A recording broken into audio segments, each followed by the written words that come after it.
حضرات محترم، چونکہ رجب المرجب 1444 ہجری کا یہ آخری ویک بھی ہے اور آخری دن بھی ہے اور مبارک لمحات ہیں۔ دو حدیثیں آپ کی خدمت میں پیش کریں گی اور پھر ذکر کی طرف پڑھیں گے۔ نبی علیہ السلام کو شب معراج کو ساتوں آسمانوں کا مشاہدہ کرایا گیا، جنتوں کا مشاہدہ کرایا گیا، اور جتنے خدا نے اپنے انعامات اکرامات، چاہے وہ زمینی حقائق ہوں یا آسمانی حقائق ہوں، کوئی شے ایسی نہیں تھی اس شب کو جو اللہ نے اپنے محبوب کو دیکھا ہی نہ ہو۔ کیوں؟ اللہ یہ چاہتا تھا کہ یہ پوری کائنات کو جب میں نے اپنے محبوب کے لیے پیدا کیا ہے، تو آج کی شب میرا محبوب پوری کائنات کو اپنی نگاہ سے ایک دفعہ دیکھ لے۔ حضور علیہ السلام فرماتے ہیں کہ میں نے جنت کو دیکھا، 8 جنتوں کو دیکھا، ان کے اندر جنتیوں کو دیکھا، ان کے اعمال کو دیکھا، جہنم کو دیکھا، جہنمیوں کے اعمال کو دیکھا۔ لیکن سرکار فرماتے ہیں کہ شب معراج میں جو سب سے بہترین جو چیز اللہ تعالیٰ نے مجھے میری امت کے لیے عطا فرمائی، سرکار نے فرمایا کہ جو چیز شب معراج کو اللہ نے میری امت کے لیے عطا فرمائی، وہ اللہ تعالیٰ نے اپنے عرش کے نیچے سے مجھے عطا فرمائی۔ امت کے لیے حضور نے فرمایا کہ اللہ نے 3 تحفے مجھے عطا فرمائے۔ کتنے؟ 3 تحفے حضور نے فرمایا میری امت کے لیے میرے رب نے عطا فرمائے، اور وہ عرش الہی کے نیچے سے وہ تحفے اللہ نے دیے، اور فرمایا کہ محبوب آپ جب جائیں گے یقیناً آپ کی امت آپ سے یہ سوال کرے گی، پوچھے گی، یا آپ کی امت کی یہ خواہش ہوگی کہ اتنا بڑا اہتمام تھا۔ آپ دیکھیں نا، ہمارا کوئی بھی شخص، کوئی فیملی ممبر اگر کسی جگہ سیر کے لیے جائے، دوسرے ملک میں جائے، کہیں نہ کہیں جائے، یا ہم عمرے کے لیے جاتے ہیں یا حج کے لیے جاتے ہیں، جہاں تک ہماری رسائی ہے، تو جو ہمارے چاہنے والے ہوتے ہیں، ماننے والے ہوتے ہیں، فیملی والے ہوتے ہیں، ان میں سے ہر ایک کی خواہش ہوتی ہے کہ یار فلاں جگہ گیا کچھ نہ کچھ ضرور ہمارے لیے لائے۔ حالانکہ کسی کی حاجت نہیں ہوتی، لیکن یہ ایک فطرت ہے۔ تو اب چونکہ اللہ تعالیٰ نے اپنے محبوب کو سیر کرائی تھی، اور یہ سیر بھی ایسی سیر تھی کہ جو کائنات کو محبوب کا مقام دکھانا تھا اور پوری کائنات کو محبوب کے مشاہدہ حق کے اندر لانا تھا، تو حضور فرماتے ہیں کہ اللہ تعالیٰ نے جہاں اور دنیا کی ہر چیز دکھائی، جس کو یہ اتنی بات یاد رکھیے کیونکہ یہ جو معجزہ معراج ہے، یہ نبی پاک صلی اللہ علیہ وسلم کے 32 سے زائد صحابہ اکرام نے اس کو روایت کیا، یعنی اتنی سکہ روایات ہیں معراج کے اندر۔ اور یہ اچھا، اس کی وجہ کیا ہے کہ اس کے ہر پہلو کے اندر اللہ تعالیٰ نے انسانیت کی اصلاح رکھی ہے۔ مثلا یہ حدیث پاک ہے میرے سامنے، یہ صحیح مسلم کے اندر اس حدیث کا نمبر ہے 431، سنن ترمذی کے اندر اس حدیث کا نمبر ہے 3276، اور دیگر محدثین نے بھی اس حدیث کو بڑے تواتر کے ساتھ نقل فرمایا ہے۔ اور اس حدیث کے راوی ہے وعن عبداللہ ابن مسعود رضی اللہ تعالی عنہ، حضرت عبداللہ بن مسعود رضی اللہ تعالیٰ عنہ اس حدیث کے راوی ہیں۔ آپ بیان فرماتے ہیں کہ قال، آپ کہتے ہیں کہ لما اسری لرسول اللہ صلی اللہ تعالی علیہ وآلہ وسلم، کہ حضور اللہ نبینا علیہ السلام نے، حضرت عبداللہ بن مسعود فرماتے ہیں کہ واقعہ معراج کو، معجزہ معراج کو اور معراج کی سیر میں جو اللہ نے نظارے دکھائے نا، وہ تو خود خدا نے بیان کر دیے، اور سورہ نجم کے اندر بیان کر دیے، سورہ بنی اسرائیل کے اندر بیان کر دیے۔ لیکن میرے آقا علیہ السلام جب صحابہ میں بیٹھتے تھے نا، حضور اس کو بڑے اہتمام کے ساتھ بیان کرتے تھے، بڑی محبت کے ساتھ معراج کا جو منظر دیکھا تھا نا آپ کو، اس کو خود بھی بیان کرتے تھے۔ تو اس معجزہ معراج کی یہ خصوصیت ہے کہ اس کو خدا نے خود بیان فرمایا، مصطفیٰ نے خود بیان فرمایا، اور کم و پیش نبی پاک صلی اللہ علیہ وسلم کے 1.25 لاکھ صحابہ نے جو ہے وہ اپنی زندگی کے اندر مختلف انداز سے اس کو بیان فرمایا، اور قیامت تک امت جو ہے وہ اس معجزہ معراج سے مستفید ہوتی رہے گی۔ تو آپ فرماتے ہیں کہ لما اسری برسول اللہ صلی اللہ تعالی علیہ وآلہ وسلم، کہ شب معراج کو جب نبی علیہ السلام کو سیر کرائی گئی، انتہیا بہی الی سدرۃ المنتہا. حضور علیہ السلام فرماتے ہیں کہ شب معراج کی جہاں پر اور سیریں ہوئی، مسجد حرام سے مسجد اقصیٰ تک ہوئی، پھر ساتوں آسمانوں کی ہوئی، پھر حضور علیہ السلام فرماتے ہیں کہ انتہیا بہی الی سدرۃ المنتہا. حضور فرماتے ہیں کہ مجھے جب سدرۃ المنتہا پر لے جایا گیا، کیا لے جایا گیا؟ سدرۃ المنتہا پر لے جایا گیا. وَهِيَ فِي سَمَاءِ السَّادِسَةِ، وہ سدرۃ المنتہا وہ چھٹے آسمان سے اوپر ہے. کیا ہے؟ چھٹے آسمان سے اوپر ہے. پھر سرکار فرماتے جب میں سدرۃ المنتہا کے اوپر پہنچا نا تو فَأُوتِيَ رسول اللہ صلی اللہ تعالی علیہ وآلہ وسلم ثلاثاً. اللہ کے حبیب علیہ السلام فرماتے ہیں کہ سدرۃ المنتہا پر جب میں پہنچا تو میرے رب کریم نے مجھے 3 تحفے میری امت کے لیے عطا فرمائے. میری امت کے لیے اللہ نے مجھے کتنے تحفے عطا فرمائے؟ 3 تحفے. اچھا، یہ سدرۃ المنتہا جو ہے یہ نیچے سے اوپر والوں کی بھی انتہا ہے اور اوپر سے نیچے والوں کے لیے بھی یہ انتہا ہے. سرکار فرماتے ہیں کہ جب میں سیر کر کے سارے اپنے رب سے ملاقات کر کے پھر واپس آیا، ایک روایت کے مطابق جب حضور فرماتے ہیں میں واپس سدرہ پہ پہنچا تو اس وقت اللہ تعالیٰ نے میرے محبوب کو مخاطب کر کے فرمایا گیا میرے محبوب اب جا رہے ہیں تو اب یہاں سے وہ سدرہ کیا وہ انتہا ہے، وہاں سے کائنات کا سلسلہ شروع ہو جاتا ہے. تو اس کائنات میں قدم رکھنے سے پہلے محبوب ذرا ٹھہر جائیں اپنی امت کے لیے بھی تحفہ لے کر. حضور فرماتے ہیں کہ میری امت کے لیے میرے رب نے 3 تحفے عطا فرمائے. فَأُوتِيَ رسول اللہ صلی اللہ تعالی علیہ وآلہ وسلم، رسول اللہ صلی اللہ تعالی علیہ وسلم کو ثلاثاً 3 چیزیں اللہ کی طرف سے 3 تحفے امت کے لیے عطا فرمائے گئے. ان میں سے سب سے پہلا کیا تھا؟ اوتیا، سرکار نے فرمایا اوتیا صلوات الخمسہ. اے میری امت، میرے رب نے تمہارے لیے جو میرے تھرو تحفہ بھیجا ہے وہ کیا تھا؟ وہ دن رات کی 5 نمازیں اللہ نے تم پر فرض کی. یہ تحفہ ہے خدا کی طرف سے. نماز کیا ہے؟ اللہ کی طرف سے تحفہ ہے. اور تحفہ ایک ایسی چیز ہوتی ہے، گفٹ جس کو کہتے ہیں، کہ کوئی اگر کسی کو گفٹ دے تو ہمیشہ جس کو بھی کوئی بندہ گفٹ دے، چاہے تھوڑا چھوٹا گفٹ ہو کہ کوئی بڑا گفٹ ہو، بندہ اس گفٹ کو سنبھال کے رکھتا ہے، محبت سے رکھتا ہے، احتیاط سے رکھتا ہے کہ یار کسی نے مجھے یہ گفٹ دیا تھا. اس لیے فرماتے جب کوئی تمہیں کوئی گفٹ دے تو اسے محبت سے قبول بھی کریں اور یہ نہ دیکھیں کہ یہ تحفہ جو دیا ہے یہ کیا ہے، یہ سستا ہے یا مہنگا ہے، یہ نہیں، یہ دیکھیں کہ دینے والے نے کس محبت سے دیا ہے. تو سرکار فرماتے ہیں کہ جب میں اپنے رب سے ملاقات کر کے واپس سدرہ پہ پہنچا تو میرے رب نے مجھے میری امت کے لیے 5 نمازوں کا تحفہ دیا. کیا دیا ہے؟ اور یہ سرکار نے یعنی اس حدیث کو بیان کرتے ہوئے فرمایا.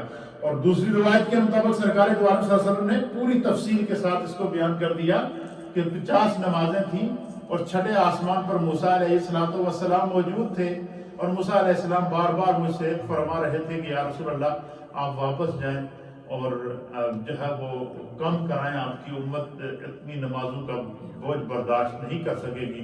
کہتے ہیں 5 کم ہوتی ہوتی آخر میں 5 رہ گئی. تو اللہ کے حبیب علیہ السلام فرماتے ہیں جب 5 رہ گئی تو میرے رب نے فرمایا کہ میرے محبوب اپنی امت کو یہ میرا تحفہ دینا اور ان سے یہ کہنا کہ جو اگر محبت سے 5 پڑھے گا 5، لیکن ثواب اللہ 50 کا عطا فرمائے. اللہ ثواب 50 کا عطا فرمائے گا. یہ چونکہ نبی علیہ السلام نبی رحمت ہیں اور نبی رحمت کے وسیلے سے اللہ رب العالمین نے ہمیں جو ہے وہ فرمایا کہ 5 نمازیں اللہ تعالیٰ نے دن رات میں عطا فرمائی ہیں اور تم ان نمازوں کی پابندی کرو تو تمہیں اللہ تعالیٰ 50 کا ثواب عطا فرمائے گا. اور دوسری چیز کیا ہے؟ حضور علیہ السلام نے میری امت کے لیے عطا فرمائی. سرکار فرماتے ہیں دوسری چیز ہے وَأُوتِيَ خَوَاتِمَ سورۃ البقرہ. حضور علیہ السلام نے فرمایا کہ سورہ بقرہ کی جو آخری آیات ہیں، آمن الرسول بما انزل الیہ من ربہ والمؤمنون، وَكُلٌّ آمَنَ بِاللَّهِ وَمَلَائِكَتِهِ وَكُتُبِهِ وَرُسُلِهِ، یہ آخری دو آیات جو سورہ بقرہ کی ہیں، حضور فرماتے ہیں کہ یہ میرے رب نے عرش کے نیچے سے مجھے عطا فرمایا اور شب معراج کو عطا فرمایا۔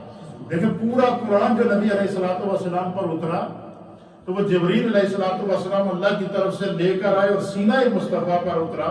حضور فرماتے ہیں یہ سورہ بقرہ کی جو آخری آیات ہیں کہ اللہ تعالیٰ نے براہ راست عرش کے نیچے سے شب معراج کو اپنے دیدار کراتے ہوئے مجھے عطا فرمائی، اور سرکار نے فرمایا کہ جو شخص ان آیات کی تلاوت کرے گا تو سرکار نے فرمایا کہ اس کی بخشش جو ہے وہ یقینی ہے۔ اس لیے علماء اور محدثین نے لکھا ہے کہ جب بھی جو ہے وہ کسی کے لیے فاتحہ کریں یا اپنے کسی عزیز کو دفن کریں قبر کے اندر تو اس وقت یہ آیات پڑھ لیا کریں، یہی آیات اس کی بخشش کے لیے کافی ہوتی ہے۔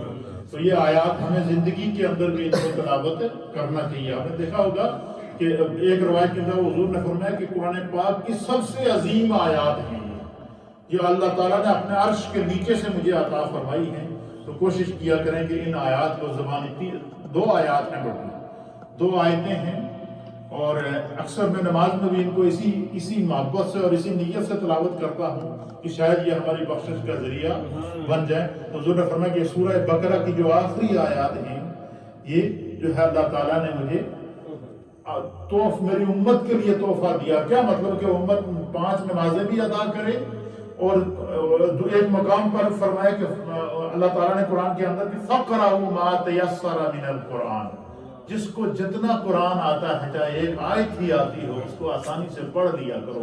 کیا مطلب کہ قرآن سے اپنے تعلق کو نہ توڑنا، اور فرمایا کہ اپنی بخشش کو، مغفرت کو، عطا کو اگر چاہتے ہو تو کیا کیا کرو، فرمایا کہ سورہ بقرہ کی آخری آیات کو لازمی پڑھا کرو، یہ میرے رب نے مجھے عرش کے نیچے سے عطا فرمائی۔ اور تیسری چیز حضور فرماتے ہیں کہ جو میرے رب نے اپنے عرش کے نیچے سے شب معراج کی واپسی کے اوپر اللہ نے فرمایا کہ یہ بھی اپنی امت کے لیے تحفہ لے جائے، اور وہ کیا ہے؟ حضور نے فرمایا غفر لمن لم یشرک باللہ من امتہ شیئا المقہمات۔ سرکار دو عالم صلی اللہ علیہ وسلم فرماتے ہیں کہ میرے رب نے مجھے فرمایا کہ اے میرے محبوب اپنی امت کے لیے یہ بھی تحفہ لے جائیں اور ان کو میرا یہ پیغام دے دیں کہ آپ کی امت کے ایسے لوگ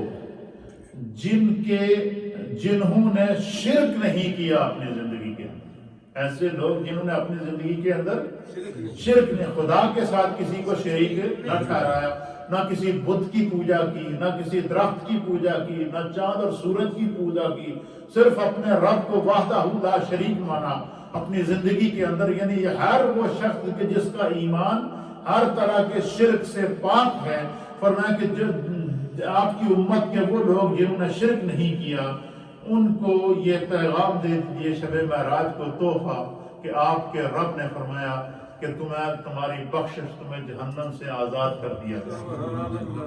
یہی وجہ ہے کہ ایک حدیث کے مطابق سرکار دو عالم صلی اللہ تعالیٰ علیہ وسلم نے فرمایا کہ جس کے سینے میں رائی کے دانے برابر بھی ایمان ہوگا۔ کیا رائی کا دانہ کتنا ہوتا ہے؟ رائی کے دانے کے برابر بھی اگر کسی کے سینے میں ایمان موجود ہوگا، اس نے شرک نہیں کیا ہوگا، تو میں کتنا ہی گناہگار کیوں نہ ہو، سرکار فرماتے ہیں میں اسے اپنے دامن شفاعت میں لے کر اس کی بخشش کروں۔ اس حدیث کے اندر 3 تحفے ہیں۔ کیا ہے کہ نماز کی پابندی کرنی ہے، اور پھر سرکار دو عالم صلی اللہ علیہ وسلم نے دوسری حدیث کے اندر بڑی ایمان افروز بات فرمائی ہے۔ پہلے تو یہاں فرما دیا کہ اللہ تعالیٰ نے تمہیں کیا کر دیا، نماز کا جو ہے وہ اللہ تعالیٰ نے 5 نمازوں کا تحفہ دیا ہے، جو نمازوں کو پڑھے گا تو وہ کیا ہوگا، ان کی اللہ تعالیٰ بخشش کر دے گا۔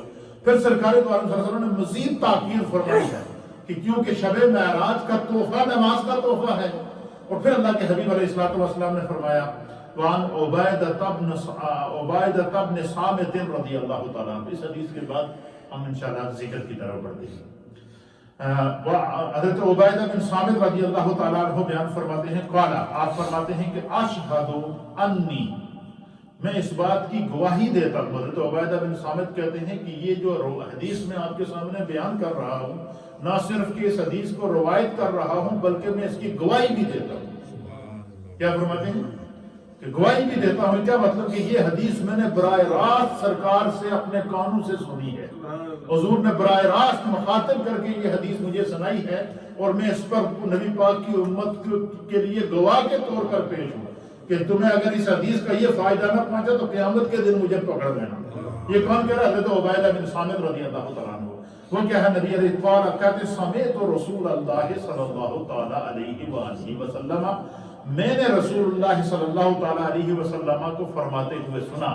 سرکار یقول، سرکاری تو عالم صلی اللہ علیہ وسلم نے فرمایا خمس صلوات تفترضہن، اللہ تعالیٰ نے تم پر دن رات میں 5 نمازیں فرض کی. کیا فرمایا حضور نے؟ کیا میرے امتیوں، اے صاحب ایمان، خداوند قدوس نے جو شب معراج کو تمہارے لیے تحفہ بھیجا تھا، یہ تحفہ صرف یہی نہیں کہ تم اس کو لے کر بھول جاؤ، بلکہ اس تحفے کو اللہ تعالیٰ نے دن رات میں تم پر فرض کیا. اچھا، یہ ایسی فرضیت ہے کہ آپ دیکھیں جو اسلام کے بنیادی ارکان ہیں ان میں سے حج ہے، روزہ ہے، زکوٰۃ ہے، اس کے لیے شرائط ہیں. کیا ہے؟ مثلا حج فرمایا کہ جس شخص کو خدا نے استطاعت دی ہے، جو صاحب استطاعت ہے، وہ زندگی میں ایک مرتبہ حج کر لے تو اس کا فرض ادا ہو جائے گا. زکوٰۃ کے لیے حکم ہے کہ جب بندہ صاحب نصاب ہو جائے، نصاب کو پہنچ جائے، تو پھر وہ اس کے مال کے اوپر اس کو سال بھی گزر جائے تو پھر اس میں سے 100 میں سے 2.5% زکوٰۃ نکال دے. اور پھر روزے کے لیے کہ رمضان کا روزہ سال میں ایک مہینہ تمہیں آئے گا، اور اس کے لیے فرمایا کہ اگر تم تندرست ہو تو روزہ رکھو، بیمار ہو یا تمہیں ایسی کوئی بیماری لاحق ہو گئی کہ تم روزہ پورا نہیں کر سکتے تو تم کیا کرو؟ اس روزے کا فدیہ ادا کر دو، اور جو ہے وہ خداوند قدوس پھر بھی تمہارے ذمہ سے فرض کو ثابت کر لے گا.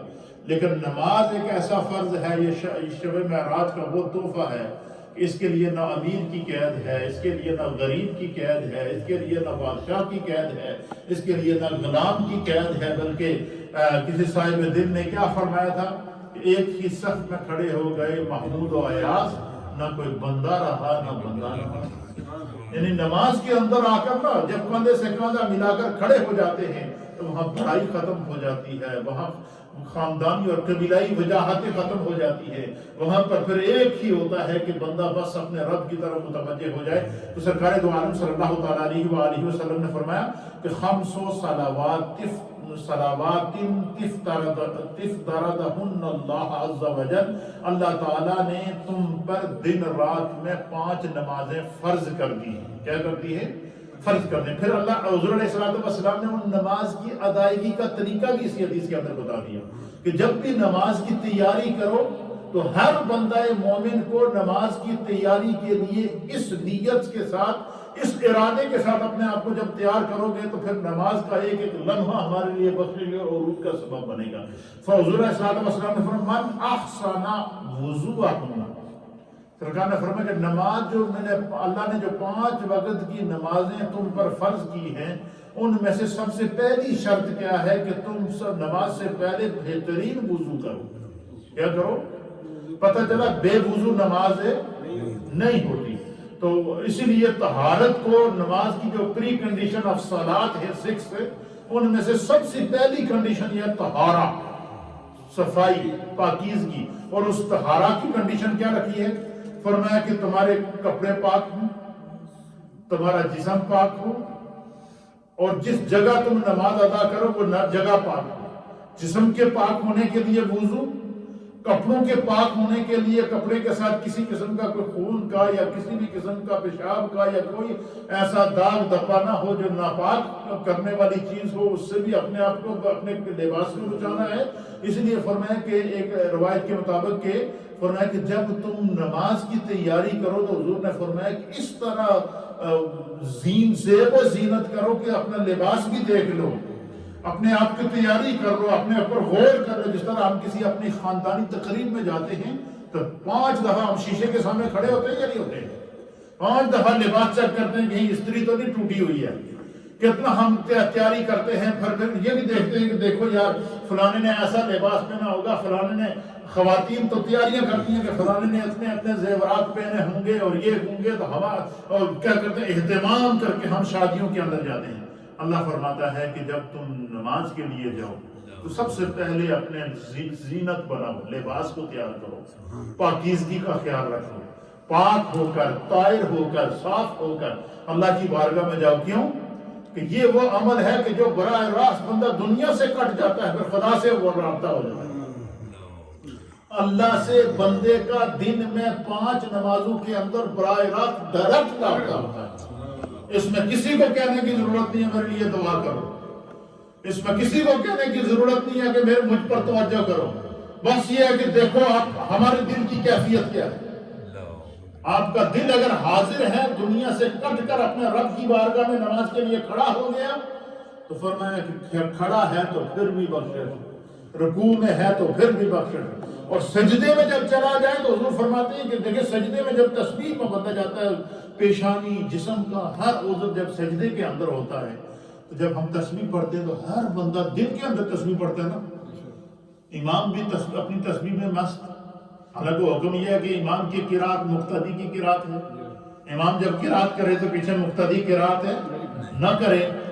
تو اب جب سجدے کے اندر چلے گئے تو امام بھی تسبیح میں سبحان ربی الاعلیٰ کی تسبیح کے اندر گھوم، مقتدی بھی گھوم، آنکھیں بھی بند، سر بھی جھکا ہوا، اور پورا جسم سجدے کے اندر اپنی ہستی کو مٹا کر جب اپنے رب کی بارگاہ میں کہتا ہے۔ حضور فرماتے ہیں بندہ مومن دل کے اندر سجدے کو، سر کو سجدے میں رکھ کر جب تسبیح پڑھ رہا ہوتا ہے، فرمایا اس کی تسبیح 7 آسمانوں پر گھوم رہی ہے۔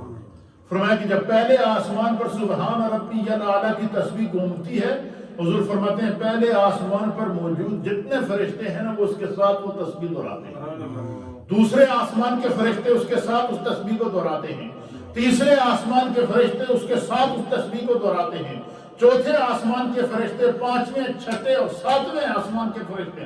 فرمایا جہاں جہاں بھی اللہ کے فرشتے موجود ہیں، جب بندہ مومن سجدے میں جا کر تسبیح کو دہراتا ہے تو فرشتے اس کے ساتھ اس تسبیح کو دہراتے ہیں، اور اس طرح تسبیح پڑھتے ہیں۔ اللہ اکبر، یہ تو فرشتوں کا عالم تو خدا جانتا ہے، لیکن میرے مصطفیٰ کریم نے بیان فرمایا کہ حضرت یونس علیہ السلام جب مچھلی کے پیٹ کے اندر گئے نا، تو آپ جب مچھلی کے پیٹ کے اندر گئے تو ایک مچھلی نے یونس علیہ السلام کو نگلا، پھر اس سے بڑی مچھلی نے اس مچھلی کو نگلا۔ قرآن نے اس کو حوت کا لفظ کے ساتھ یاد کیا ہے، تو وہ اس بڑی مچھلی نے اس مچھلی کو نگلا۔ وہ جو بڑی مچھلی تھی جس کو جو ہے وہ جا کر سمندر کی تہہ کے اندر جا کے زمین پر بیٹھ گیا۔ تو یونس علیہ السلام جو مچھلی کے پیٹ میں تھے یہ حالت سجدہ میں تھے، کیا تھے؟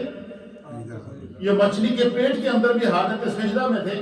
تو آپ فرماتے ہیں کہ سجدے کی حالت کے اندر میں نے ایک چیز دیکھی کہ اربوں اور خربوں کی تعداد میں لا تعداد میں آوازیں تھیں، جس طرح شہد کی مکھیوں کی بنبناہٹ ہوتی ہے اس طرح کی آوازیں تھیں، اور ہر طرف سے یہی آواز آ رہی تھی سبحان ربی الاعلیٰ، یا سبحان اللہ و بحمدہ سبحان اللہ العظیم۔ یعنی سمندر کے بیچ کے اندر بس اللہ تعالیٰ کی تسبیح کی آواز آ رہی تھی۔ تو آپ فرماتے ہیں کہ میں نے عرض کیا کہ بارے الہ، سمندر کی ان گہرائیوں کے اندر بھی تیرے اتنے عاشق موجود ہیں کہ شہد کی مکھیوں کی بنبناہٹ کی طرح تیری جو ہے وہ تسبیح بیان کر رہے ہیں، یا خدا یہ کون سی مخلوق ہے؟ تو حضرت یونس علیہ السلام کہتے ہیں کہ اللہ تعالیٰ نے مچھلی کے پیٹ میں مجھ پر وحی کی ہے۔ قرآن اس منظر کو بیان کرتا ہے کہ مچھلی کے پیٹ کے اندر حضرت یونس علیہ السلام پر وحی ہوئی، اور اللہ نے فرمایا کہ اے میرے یونس، اس سمندر کی جتنی مچھلیاں ہیں، اس سمندر کے اندر جتنی میری مخلوق ہے، اس سمندر میں جتنا پانی موجود ہے، اس سمندر کے اندر جتنے ذرے موجود ہیں، اس سمندر کے اندر جتنے قطرے موجود ہیں، اس سمندر کے اندر جتنے کیڑے مکوڑے موجود ہیں، اس سمندر کے اندر جتنی سمندری مخلوق موجود ہے، فرمایا یہ سارے میری تسبیح پڑھ رہے ہیں۔ اب مجھے بتائیں وہ خدا بندے قدوس ہماری تسبیح کا محتاج ہے؟ نہیں ہے۔ تو ہم اگر سجدے کے اندر تسبیح پڑھیں گے تو یہ ہمارے درجہ بلند ہوگا۔ جس کی تسبیح کے اندر جتنا خلوص ہوگا اتنا اس کے درجے کو اللہ تعالیٰ بڑھائے گا۔ تو فرمایا کہ اللہ تعالیٰ نے تم پر 5 نمازیں فرض کی ہیں، من احسن وضوءہن، جس نے ان 5 نمازوں کو بہترین وضو کے ساتھ ادا کیا۔ اس لیے فرمایا کہ نماز پڑھنے سے پہلے اپنی پاکیزگی کو چیک کر لیا کرو. ہماری فقہ کے اندر ایک کہ نماز پڑھنے سے تحری کر لیا کرو. تحری کا معنی ہوتا ہے کہ بندہ نماز پڑھنے سے پہلے ایک دفعہ غور کر لے کہ کہیں کوئی ایسا تو نہیں ہے کہ کوئی گندگی لگی ہوئی ہو یا کوئی کسی وجہ سے بے خیالی میں میرا وضو بریک ہو گیا ہو اور میں جو ہے وہ اسی طرح مسجد میں چل کے آ گیا ہوں. سردیوں میں کئی لوگ اس طرح بھی ڈنڈی مار جاتے ہیں کہ کام چل جائے گا, لیکن اللہ تعالیٰ سے کوئی چیز پوشیدہ نہیں ہے. اس لیے پہلی شرط ہی طہارت کی رکھی گئی ہے کہ پہلی شرط نماز کے اندر طہارت کی ہے کہ لباس پاک ہو اور جگہ کا پاک ہو اور بدن کا پاک ہونا یہ ضروری ہے. تو فرمایا کہ جس نے بہترین وضو کیا اور پھر کیا ہوا وَدَلَّهُنَّ لِوَقْتِهِنَّ, فرمایا کہ ہر نماز کو اچھے وضو کے ساتھ لِوَقْتِهِنَّ اس کے وقت پر ادا کیا.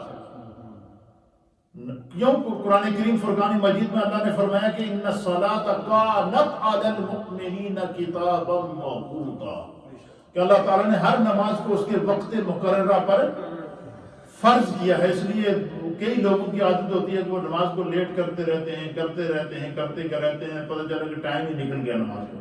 اس لیے زندگی کی ایک سانس آئے تو دوسرے کا پتہ نہیں ہوتا. حضور نے فرمایا کہ یہ جو اللہ نے تمہارے لیے تحفہ بھیجا تھا نمازوں کا, اس کو ادا کا کیا طریقہ ہے کہ اچھا وضو کر لیا کرو پڑھنے سے پہلے, اور ہر وقت ہر نماز کو لِوَقْتِهِنَّ اس کے وقت پر ادا کیا کرو. وَأَتَمَّ رَكُوعَهُنَّ, فرمایا کہ جب رکوع کرو تو خوبصورت انداز سے رکوع کیا کرو, جھک کر رکوع کیا کرو. اس طرح رکوع کیا کرو کہ انسان کی پشت اور اس کی جو سر ہے یہ برابر ہو. بعض لوگوں کی ہوتی ہے وہ ایسے خوب نکال لیتے ہیں, بعض ہوتے ہیں بہت زیادہ نیچے جھکتے ہیں. فرمایا کہ اس طرح عاجزی ظاہر نہیں ہوتی, بلکہ اس طریقے سے بالکل پیٹھ جو ہے وہ ہو بالکل برابر ہو, اور یہ دونوں ہاتھوں کی یہ جو پنجے ہیں یہ انسان کے گھٹنوں کے اوپر اس طرح موجود ہوں. تو فرمایا کہ اچھے رکوع کے ساتھ کرو. کیوں اچھے رکوع کے ساتھ؟ فرمایا جب بندہ نماز پڑھتا ہے نا, جب رکوع میں جاتا ہے تو بندہ پھر وہ اس کے اوپر وہ کیفیت طاری ہو جاتی ہے. وہ کیفیت کیا طاری ہو جاتی ہے کہ بندہ اپنے آپ میں نہیں رہتا, خدا کی بارگاہ میں جھک جاتا ہے. کیا جاتا ہے؟ جھک جاتا ہے. اس لیے فرمایا کہ جب بندہ جھک جائے تو رکوع میں بھی تسبیح پڑھو. پھر کیا فرمایا کہ اچھے رکوع کے ساتھ ادا کرو. وَسُجُودَهُنَّ, اور اچھے سجدے کے ساتھ ادا کرو, اچھے انداز سے سجدے کرو. ایک روایت کے مطابق حضور نے فرمایا اس طرح سجدے نہ کیا کرو جس طرح کہ مرغا جو ہے دانا چگتا ہے چونچے مار مار کر. تو فرمایا کہ جب سجدہ کرو تو ایک سجدہ کر کے اس میں کم از کم 3 تسبیح, زیادہ سے زیادہ 5 تسبیح, اور اس سے زیادہ جتنی آپ کر سکتے ہیں انفرادی نماز کے اندر. یہ انسان کو اختیار موجود ہے ایک بات. اور سائنٹیفک طور پر بھی یہ ہے کہ جب بندہ سجدے کے اندر جاتا ہے تو اس کا پورا جسم کا جو دباؤ ہوتا ہے وہ سر کی طرف آتا ہے, تو پاؤں سے لے کر اس کے سر تک یہ اس کے جسم کے اندر جتنی وینز ہوتی ہے ان کے اندر خون سرکل کر لیتا ہے. ایک بات. دوسرا یہ کہ جب بندہ سجدے کے اندر جاتا ہے تو نبی پاک نے فرمایا کہ انسان کی جسم کے جو 360 جوڑ ہیں ان 360 جوڑوں کی ایکسرسائز ہوتی ہے. ہم مشینوں میں جا کر پیسے دے کر ایکسرسائز کرتے ہیں, لیکن اگر 5 وقت کی بندہ نماز خشوع خضوع نہ پڑھے تو کسی جم میں جان کی ضرورت ہی نہیں ہے. یہ خدائی ایکسرسائز آپ یقین کریں. اچھا اس کے اندر کیا مجھے بتائیں کہ ہم جب سجدے میں جاتے ہیں تو پاؤں کے جوڑوں کی ایکسرسائز ہوتی ہے, انگلیوں کی جوڑوں کی ایکسرسائز ہوتی ہے یا نہیں ہوتی؟ اچھا اسی طریقے سے گھٹنے کی جوڑوں کی ایکسرسائز ہوتی ہے یا نہیں ہوتی؟ اسی طریقے سے جب بندہ بیٹھتا ہے تو پیٹھ کی ایکسرسائز ہوتی ہے یا نہیں ہوتی؟ سجدے میں جاتا ہے تو پورے جسم کی ایکسرسائز ہوتی ہے یا کہ نہیں ہوتی؟ جم میں جا کر کیا کرتے ہیں, نیچے اوپر ہی ہونا ہوتا ہے نا, اور کیا ہونا ہوتا ہے. کبھی ایک مشین پہ چڑھ گیا, کبھی دوسرے پہ چڑھ گیا, کبھی تیسرے پہ چڑھ گیا, کبھی لیٹ کر ایکسرسائز کی, کبھی نیچے ہو کر ایکسرسائز کی, کبھی سیدھے ہو کر ایکسرسائز کی, کبھی واک کر کے ایکسرسائز کی. تو واک بھی نماز کے اندر گھر سے چل کر پیدل آؤ, یہ واک ہے. وضو کرو اور جسم تر و تازہ ہے. اسی طریقے سے ایک دفعہ نماز ادا کرنے سے پورے جسم کی ایکسرسائز اور جسم کے 360 جوڑ کو اللہ تعالیٰ اس ایکسرسائز سے نئی زندگی عطا فرماتا ہے. اور یہ ہمارے علماء اور محدثین نے لکھا ہے کہ جو اکثر آپ نے دیکھا ہوگا کہ جو لوگ نماز کے پابند ہوتے ہیں اللہ تعالیٰ ان کو صحت والی زندگی بھی دیتا ہے, لمبی زندگی بھی دیتا ہے. اس کی وجہ کیا ہے کہ ان کے جسم کے جوڑ ہمیشہ دن میں 5 مرتبہ تو ایکٹیو ہوتے ہی ہوتے ہیں نا. تو اس لیے فرمایا کہ حضور علیہ السلام نے ایک اچھے سجدے کے ساتھ جس نے نماز ادا کی وَخُشُوعَهُنَّ، حضور نے فرمایا کہ جب نماز ادا کرو تو خشوع کے ساتھ. خشوع کا کیا مطلب ہے؟ خشوع کا مطلب ہے کہ بندہ ایسے کھڑا ہے سجدے بھی چاہے نماز یہ حساب کر رہا ہے جناب ہم کتنی جاگاں باقی رہ گئی ہیں جی، کتنی جاگیں چکنی ہیں جی، ہاں جی کتنے ٹیک وے میرے کتنا حساب ہے جی. آج جاگے کہ کئی لوگ ہیں جب باہروں آگے حساب بھی نماز دے وچ کر دیں. تو خشوعَهُنَّ کا مطلب کیا ہے کہ جب بندہ نماز کے لیے کھڑا ہو تو اس کی سوچ بھی نماز پڑھے. جب بندہ نماز کے لیے کھڑا ہو تو اس کا تصور بھی نماز پڑھے. جب بندہ نماز کے لیے کھڑا ہو تو اس کا تخیل بھی نماز پڑھے. جب بندہ نماز کے لیے کھڑا ہو تو وہ اپنے رب کی یاد کے اندر گم ہو جائے. فرمایا جو بندہ اس انداز سے نماز پڑھے گا تو پھر سرکار دو عالم صلی اللہ علیہ وسلم نے فرمایا کہ اس کے لیے اس میرے امتی کے لیے خوشخبری ہے. کیا ہے؟ خوشخبری. اور وہ خوشخبری کیا ہے؟ فرمایا وَكَانَ لَهُ عَلَى اللَّهِ عَهْدٌ، سرکار فرماتے ہیں کہ میرے رب کا اس کے ساتھ عہد کہتے ہیں وعدہ کرنے کو. کہتے ہیں نا فلاں بندے نے فلاں کے ساتھ عہد کیا ہے، ہم کہتے ہیں یہ نہیں کہتے ہیں. حضور فرماتے ہیں کہ جس نے اس انداز سے نماز کا اہتمام کیا کہ اچھا وضو کیا، اچھے وضو کے ساتھ پورے خشوع اور خضوع کے ساتھ رکوع اور سجود کے ساتھ نماز کو اس کے ارکان کے ساتھ تحمل مزاجی کے ساتھ خشوع اور خضوع کے ساتھ ادا کیا. کیوں؟ کہ یہ شب معراج کا رب کی طرف سے تحفہ ہے. اور فرمایا جس نے اس اہتمام کے ساتھ نماز کو ادا کیا تو فرمایا وَكَانَ لَهُ عَلَى اللَّهِ عَهْدٌ، حضور نے فرمایا اس کے لیے میرے رب کا وعدہ ہے کہ أَن يَغْفِرَ لَهُ، اللہ تعالیٰ اس کے تمام گناہوں کو بخش دے گا. انسان کے سارے گناہ بخش دیے جائیں گے، صغیرہ گناہ بخش دیے جائیں گے، کبیرہ گناہ بخش دیے جائیں گے، دانستہ اور نادانستہ گناہ بخش دیے جائیں گے. صرف کیا کہ ہم 5 وقت کی نماز کا ادا کریں. اس کی وجہ کیا ہے؟ دوسرے مقام پر قرآن میں اللہ نے فرما دیا کہ جڑا نماز کا پابند ہو جائے اچھا جسم کی ایکسرسائز تو ہو ہی گئی ہے. اچھا انسان کی تربیت اخلاقی تربیت بھی ہو جاتی ہے. کیسے ہو جاتی ہے؟ فرمایا ان الصلاۃ، فرمایا کہ ان الصلاۃ تنہی عن الفحشاء والمنکر. فرمایا کہ جڑا بندہ نماز کا پابند ہو جائے اللہ تعالیٰ اس کی زبان کی بھی حفاظت کرتا ہے. وہ گالن گلوچ کو بچ جاتا ہے، بے حیائی کو بچ جاتا ہے، بریاں گلاں کو بچ جاتا ہے، غیبت کو بچ جاتا ہے. اور کیوں کہ جس زبان سے وہ اللہ کی عبادت کر کے جاتا ہے خدا اس کی زبان کی بھی ہے. مجھے بتائیں کہ اس سے بھی بڑا کوئی اللہ کا کرم ہوگا کہ زبان بھی حفاظت میں آ گئی، جسم بھی حفاظت میں آ گیا. ایک روایت کے مطابق نبی پاک نے فرمایا کہ اے جڑا یہ جو زبان ہے نا یہ 32 دانتوں کے بیچ میں، وہ ہر روز صبح اٹھ کے، ایک روایت کے مطابق ہر روز صبح اٹھ کے یہ جو 32 دانت ہیں نا یہ ہاتھ جوڑتے ہیں اس زبان کے آگے. آج ساڑا خیال کری تو تے کچھ گل کہہ کے واپس اندر چلی جائیں گی تو آگے خیر ساڑی نہیں ہوئے گی. تو فرمایا کہ جڑا بندہ نماز کا پابند ہو جائے تو اللہ فرماتا ہے کہ خدا اس کو بے حیائی سے، بری باتوں سے، گناہ کی باتوں سے، غیبت سے اس کی زبان کو خدا حفاظت عطا کرتا ہے. خدا کی حفاظت میں پر نماز خدا کی حفاظت، نماز کے ذریعے خدا کی حفاظت ملتی ہے، نماز کے ذریعے جسم کی حفاظت ملتی ہے، نماز کے ذریعے روح کی حفاظت ملتی ہے، نماز کے ذریعے انسان کے اخلاق اور کردار کی حفاظت ملتی ہے. یہ نماز کا وہ تحفہ ہے جو معراج النبی صلی اللہ تعالیٰ علیہ وآلہ وسلم کی شب میں اللہ نے ہمیں عطا فرمایا. خدا ہمیں اس کی اہمیت اور عظمت کو سمجھنے کی توفیق عطا فرمائے. تھوڑا سا ذکر محبت کے ساتھ. اللہم صلی